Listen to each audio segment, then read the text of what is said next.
Christmas tree was still lit when I found the letter. It was sitting on the kitchen counter, folded once like someone had meant to hide it but ran out of time. My daughter had left that morning to take the kids to her mother-in-law's, her other grandmother, the one they actually called by name instead of just Grandma, and my son-in-law had gone with her. The house was quiet in the way it only gets when people who've been filling it with noise suddenly leave all at once. I hadn't planned to snoop. I want to be clear about that. I was 64 years old, retired after 31 years as a school librarian in Knoxville, and I had never once opened a piece of mail that wasn't addressed to me. That was the kind of woman I was. That was the kind of woman my mother raised. But the letter had my name on it. Not in an envelope, just written across the top of the page in my son-in-law's handwriting, that cramped, left-leaning script I'd learned to recognize on grocery lists and birthday cards. It said, "Re Loretta," and underneath that, in smaller letters, things to discuss before February. I stood there in my kitchen, in my own house, in the house I had owned for 22 years, and I read my name on a document I had not been invited to see. I should have put it down, I know that, but I didn't. My daughter's name is Angie. She's 38 years old, and she has her father's eyes, light brown, almost amber in the summer, and my stubbornness, which I used to think was a compliment. She married her husband, Shane, 9 years ago at a small ceremony in Gatlinburg. I paid for the flowers. I paid for the rehearsal dinner. I helped her pick out her dress. I'm not saying that to keep score. I'm saying it because I need you to understand the shape of things before I tell you how they changed. Shane worked in logistics. He managed a regional distribution center about 40 minutes outside of Knoxville. Good salary, not extravagant but solid. Angie had gone back to work part-time after their second child, doing bookkeeping for a dental office. Between the two of them, they made decent money. Not enough for the lifestyle they wanted maybe, but enough for the life they had. Then the distribution center closed. It happened in March, 14 months before that Christmas. Shane got 2 weeks' notice and a severance check that lasted about 4 months. Angie's part-time income wasn't enough to cover the mortgage on the house they'd bought 2 years earlier. A 4-bedroom colonial in a neighborhood I'd privately thought was too much house for 2 adults and 2 small children. But I had kept that opinion to myself. When they asked if they could stay with me for a few months, I said yes. Of course I said yes. She's my daughter. Those are my grandchildren. The little one had just turned 3, and the older one was in 2nd grade and already anxious about change in the way that some children are, the way that breaks your heart because you recognize it and you know what it costs a person. I cleaned out the guest room and set up the pull-out in my office for the kids. I said, stay as long as you need. What I did not say, and this is where I have to be honest with myself, was what as long as you need actually meant. I did not put a timeline on it. I did not put conditions on it. I loved my daughter, and I trusted her, and I thought that was enough. That was my first mistake. By September, 8 months in, something had shifted in the house. I couldn't name it exactly at first. It was in small things. The way Angie would come home from her part-time job and go straight to her room without stopping in the kitchen, even though I'd started cooking dinner most nights because it was easier with the children's schedule. The way Shane would sit at my dining room table in the evenings with his laptop open, applying for jobs, I assumed, and not say much. The grocery budget had quietly become mine. I hadn't agreed to that out loud. It had simply happened the way water finds cracks. I was home, so I went to the store. I was making dinner, so I bought the ingredients. The utility bills had crept up 30% with 4 additional people in the house. But I hadn't mentioned it because I didn't want to seem petty. I want to be fair. Shane was stressed. I know what job loss does to a man, especially a man who had tied a significant portion of his identity to providing. I'd watched my own husband go through a layoff in 1998, and I knew the particular silence that came with it, the way it sat in a room. But by October, Shane had a job offer. A good one. Supply chain coordinator for a mid-sized manufacturer in the area. similar salary to what he'd been making. He told me over dinner, and I remember feeling genuinely happy for him, for all of us. I thought, now things will settle. They didn't start looking for a place until December. I noticed, but I didn't say anything. The holidays were coming. The children were excited. I told myself there was no rush, that finding the right apartment or house took time, that they were being sensible. But sensible started to feel like something else by the time Christmas week arrived. My sister drove up from Chattanooga on the 23rd. Her name is Roberta. No, wait. Her name is Constance, but everyone has called her Connie since she was 4 years old. And she is the kind of person who tells you exactly what she thinks without being cruel about it, which is a rare combination. She's 3 years younger than me, and she has 2 grown sons who call her every Sunday without being asked. Connie noticed things within 24 hours that I had been explaining away for months. She noticed that Angie didn't offer to help prepare Christmas Eve dinner. She noticed that Shane sat at the far end of the table and answered questions in single sentences. She noticed that when I got up to clear the dishes, neither of them moved. After the children were in bed and Shane had gone to watch something in the bedroom he and Angie were using, my bedroom actually, because it had the attached bath, and I had moved myself to the guest room without anyone suggesting it, without anyone thanking me for it. Connie sat down across from me at the kitchen table with her decaf and looked at me for a long moment. "Loretta," she said, "how long has this been going on?" "They're going through a hard time. Shane got a job in October." I wrapped my hands around my mug. "They haven't found the right place yet." "They're not looking," she said. "Not unkind, just clear." I didn't answer her because I think somewhere under the part of me that was still explaining things away, I already knew she was right. The letter was dated December 26, though I found it on the 27th. I read it standing at the counter in my pitchin in my bathrobe while the coffee maker ran. The children were still asleep. The house smelled like pine needles and the cinnamon candle I'd been burning all week. It was not a legal document. It was more like notes typed and printed, which told me it had been composed with some deliberateness, with bullet points and a rough outline. At the top, Loretta, things to discuss before February. The first section was titled Financial Contributions. It listed the estimated monthly cost of having them live with me, utilities, groceries, the children's incidentals, and beside each line was a figure that had been crossed out, not crossed out and replaced, just crossed out, as though the original intent had been to offer to pay, and that idea had been reconsidered. The second section was titled Long-Term Arrangement. I had to read it twice. It laid out, in Shane's careful logistical language, a proposal. They would stay in the house. I would remain as well, in a supportive capacity. The mortgage was paid off. I had done that the year before I retired, one of the better decisions of my life, and the house, according to what I was reading, could be refinanced to provide capital for the family's next phase. There was a note about adding Angie to the deed.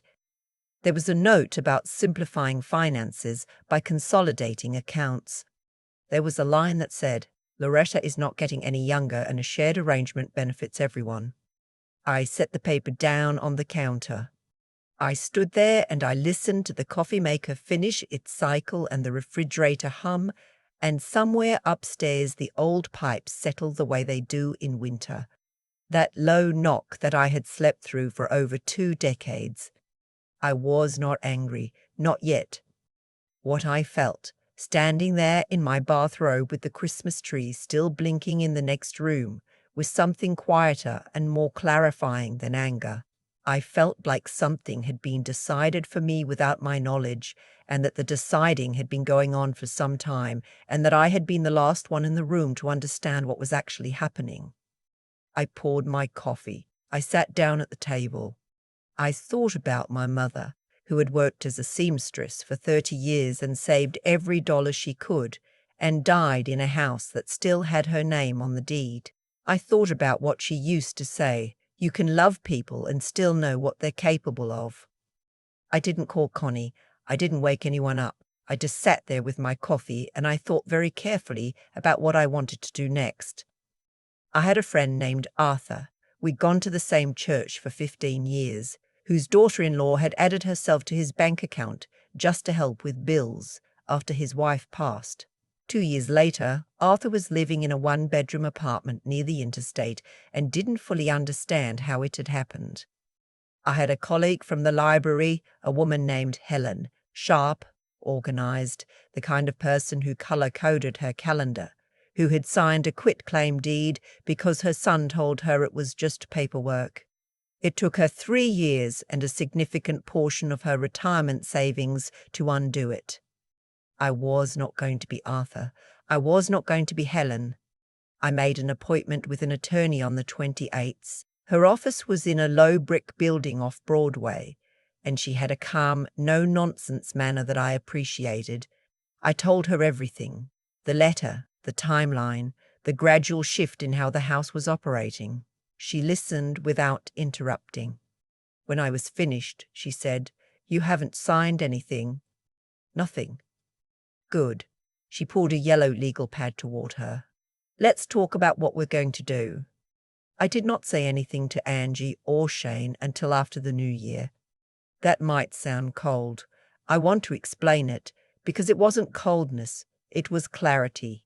I had spent 31 years working with young people, helping them find books that made sense of the world. And one thing I understood about human nature was that when people are confronted before you know exactly what you want to say, the conversation takes on a shape that belongs to them, not to you. I needed to know what I wanted the outcome to be before I opened my mouth. I spent those days being normal. I cooked. I helped the children with the puzzle they'd gotten for Christmas, a 500-piece map of the United States that my granddaughter took very seriously.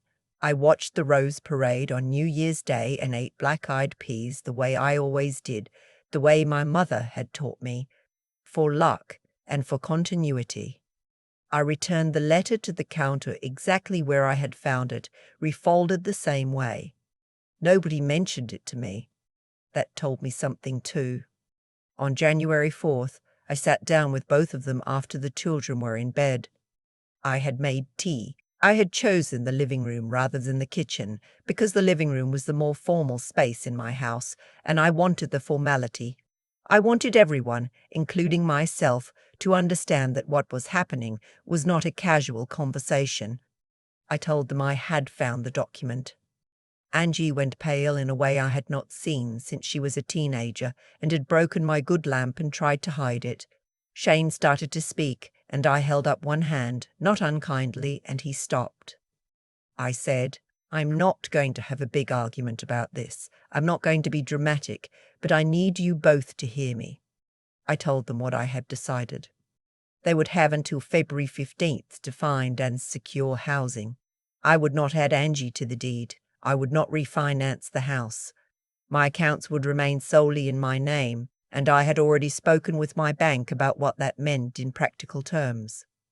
I had also, quietly, spoken with my attorney about a will that was already in place, a will that I had written clearly and that now had a codicil reflecting my current wishes, and I had given a copy to Connie, who lived in Chattanooga and had no stake in any of it except that she loved me and I trusted her. I told them that I loved them. I told them that I loved my grandchildren more than I could say, and that nothing about this changed that. What I did not tell them, what I kept for myself, was that I had cried about it, not that night, but the week before, sitting in my car in the parking lot of the attorney's office, where the radio was playing something soft and the heat was running and the afternoon light was going grey and thin the way it does in January in Tennessee. I had cried because she was my daughter, and I remembered every version of her, the one who used to climb into my bed during thunderstorms, the one who called me from college when her first serious relationship ended, the one who had stood at the altar in a dress we had picked out together. The love was not the question. The love had never been the question. But I had learned something that I wished I had understood much earlier. Love does not make a plan safe. Love does not make a signature harmless. Love does not mean you are protected. Shane and Angie found an apartment. It took them 3 weeks, which suggested to me that they had more resources available to them than they had let on. Or perhaps that the urgency of a real deadline does things that an open-ended arrangement cannot. They moved out on February 9th, a Saturday. The children didn't fully understand what was happening. I told my granddaughter we were going to decorate her new room together, and she spent the morning drawing pictures of what she wanted on the walls. I helped carry boxes. Angie and I didn't speak much that day, but before she got into the car, she hugged me. It lasted longer than the hugs we'd been exchanging all those months in the house. The brief, distracted ones that meant nothing in particular. "I'm sorry," she said, "just that." I held her for a moment. "I know. I don't know what comes next between us. I don't know if Shane will ever look me in the eye the way he used to, or if the distance that has opened up between my daughter and me will close or simply settle into something we both learn to live around. I hope for the former. I am prepared for the latter. What I know is this. I am 64 years old. I own my home. My name is the only name on the account and the only name on the deed, and the only name that matters when it comes to decisions about how I live and what I have built." My mother would have understood. I opened the kitchen window that afternoon, just enough to let in the cold air, the way I like it when the house is quiet and I need to remember what it feels like to breathe freely. The light was pale and low. The Christmas tree was long since packed away, the ornaments wrapped in tissue paper in their labelled boxes in the storage closet, waiting for next year. I made a cup of tea. I sat at my kitchen table. I looked out at my backyard, where the bare oak I had planted 20 years ago stood perfectly still in the January afternoon. This was mine, all of it. And for the first time in a long time, I felt it. I've thought a lot about the moment I found that letter, not the anger. There wasn't much of that, not really, but the stillness that came after, standing in my own kitchen, in my own bathrobe, holding a piece of paper that had been written about me without my knowledge, by people who were sleeping upstairs in my house, eating food I had bought, living inside a life I had built over 31 years of showing up when it was hard. What I keep coming back to is this. Consequences aren't punishment. They're just the shape that choices take when they finally land. Angie and Shane made a series of choices. Small ones at first, letting the grocery bill slide, letting the timeline stay vague, letting temporary become a word without a definition, and then a larger one, sitting down together and drafting a plan for my house, my accounts, my future, without once asking me what I wanted. Every one of those choices had a direction. And directions, if you follow them long enough, take you somewhere. Where it took them was February 9th, carrying boxes to an apartment they found in 3 weeks, once they understood the deadline was real. I made choices too. I said yes without conditions. I gave without asking what giving meant in practical terms. I told myself that love was enough of a contract, and I was wrong about that. Not because love isn't real, but because love without honesty is just a feeling that floats above the actual situation without ever touching it. That's something I had to reckon with honestly, and I did. What I did right, and I'm not saying this with pride so much as with relief, was that I stopped explaining things away at the moment that mattered. I read that letter, I sat with what it meant, and then I did something that took more out of me than I expected. I thought clearly instead of emotionally. I went to an attorney. I understood my own documents. I knew what I owned and what I had a right to protect. That kind of clarity doesn't come from nowhere. It comes from years of paying attention, from decades of making responsible decisions one at a time, from trusting your own mind, even when the people around you are counting on you not to. And then I sat down with my daughter and I told the truth.